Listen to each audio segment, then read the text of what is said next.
Usted puede ir a una librería y comprar un libro de la literatura griega llamado Las Fábulas de Esopo.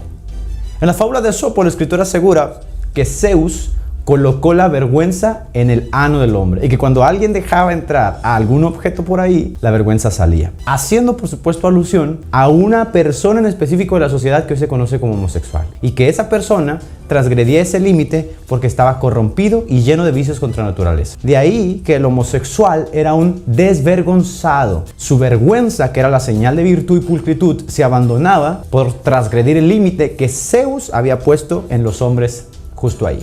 En nuestra sociedad actual se le llama homofóbico a todo aquel que no congenie con el pensamiento del colectivo gay o muestre algún tipo de desacuerdo con ellos. Nos llaman que somos una cultura arcaica, fundamentalista, retrógrada, porque queremos prescribir reglas sociales basadas en compromisos de inteligencia, de sabiduría, diciendo que esas reglas ya no funcionan, que civilizaciones muy elevadas como la griega fomentaban y practicaban abiertamente la homosexualidad, por lo tanto nosotros estamos desfasados. Bueno, esa es la mitad de la verdad. Eso es cierto, en Grecia se practicaba abiertamente la homosexualidad, pero nunca se legalizó jurídicamente, sino todo lo contrario, se le estigmatizó como un camino contrario a la virtud común y nacional. Y se acuñaron algunas palabras para describir a estos personajes en Grecia. Por ejemplo, Euriproctos, que significaba ano abierto; Lacoproctos, que significaba ano de pozo; Andróginus, que significaba sin distinción; Arsenekoitai, que significaba homosexual activo. Y la más fuerte de ellas es Kinaidos, que significa el que acarrea la cólera de Aidos.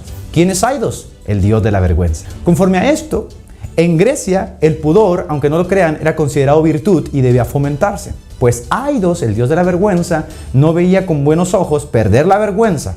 Recuerden, la vergüenza, según los griegos, Zeus la había colocado justo en el ano de los hombres. Para dar un matiz más profundo a esta charla, hubo en los estados griegos penas muy severas, prohibiciones muy severas contra la homosexualidad. En ese aspecto, ellos sí eran intolerantes, mucho más de lo que hoy se llama desde la ideología política ultraderechista o fascista. Aunque para los griegos la gratificación sexual no era incidental, ellos sí permitían que la virtud mantuviera un cauce, mantuviera su correcto papel en la sociedad y que normara la sociedad. Reitero, aunque la homosexualidad era practicada, nunca escaló peldaños jurídicos, nunca se volvió materia de carácter público, nunca se volvió materia de carácter político. En los escritos de Esquines del año 389, que fue un famoso orador griego, uno de los 10 oradores áticos, él hace mención constantemente acerca de ese tema en las llamadas leyes de Solón. Solón era uno de los 7 sabios de Grecia que era muy honrado en la sociedad. Bueno, estas leyes tenían como fin cuidar el patrimonio paterno y el casamiento de los griegos.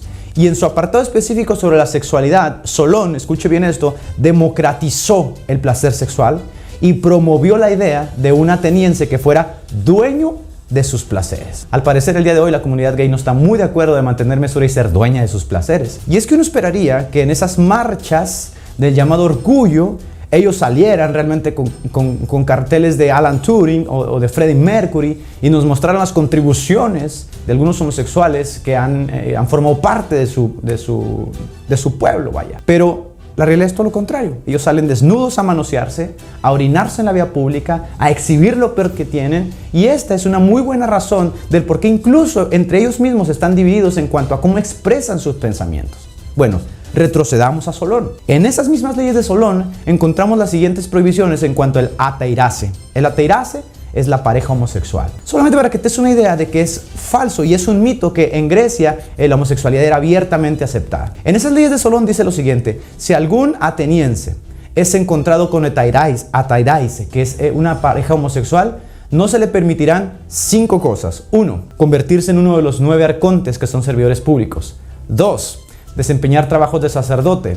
3. Actuar como magistrado del Estado. 4. Desempeñar funciones públicas cualesquiera que sean. 5. Ser usado como heraldo. Y la más fuerte: le tenían prohibido entrar a lugares purificados para la reunión del pueblo. De hecho, los escritos terminan de la siguiente manera: si alguno es encontrado en actividades sexuales contrarias a estas prohibiciones establecidas, debe morir. En los escritos de Esquines, la página 21. Había otras más severas. No tienen derecho, decía Esquines, a hablar los quinaidos, los que acarrean la cólera de Aidos. No tienen derecho a estar en la corte. Todo ciudadano griego que se ha encontrado en actividades sexuales prohibidas en lugares públicos perderá inmediatamente todos sus derechos. El discurso de Esquines va tomando tintes cada vez más nacionalistas, porque vaya, estos tintes nacionalistas fueron lo que hicieron de la cultura griega que se elevara. Al decir a los jueces que recuerden por favor a sus antepasados atenienses, que fueron severos hacia toda conducta vergonzosa. Y luego decía Esquines, es bueno siempre imitar la virtud, donde sea, incluso en los extranjeros. Pero luego surge otro mito, que acaso Alejandro Magno no era gay. No, no lo era. Muchos especialistas históricos aseguran que eso es un dato carente de veracidad. Es más, el mismo director judío Oliver Stone dijo, la homosexualidad de Alejandro ha sido una propaganda de Hollywood. Plutarco, Arriano, Herodoto, Diodoro Síncelo, que fueron historiadores ampliamente reconocidos, nunca hacen una mención de que Alejandro sostuviese una relación afectiva sexual con otro hombre. Y dado que Alejandro era el referente griego de la virtud, hubiese sido, muy mencionado por toda su aparente desviación, y si en Grecia hubiera sido aceptado esto, hubiera sido un motivo de orgullo. Cuando Filomenus, que es uno de sus líderes de sus regimientos, le confiesa en una carta a Alejandro que es homosexual, Alejandro le contesta con mucho disgusto y le dice, eres el más torpe y malo de los hombres porque nos estás arrastrando a todos por causa de tu hedonismo.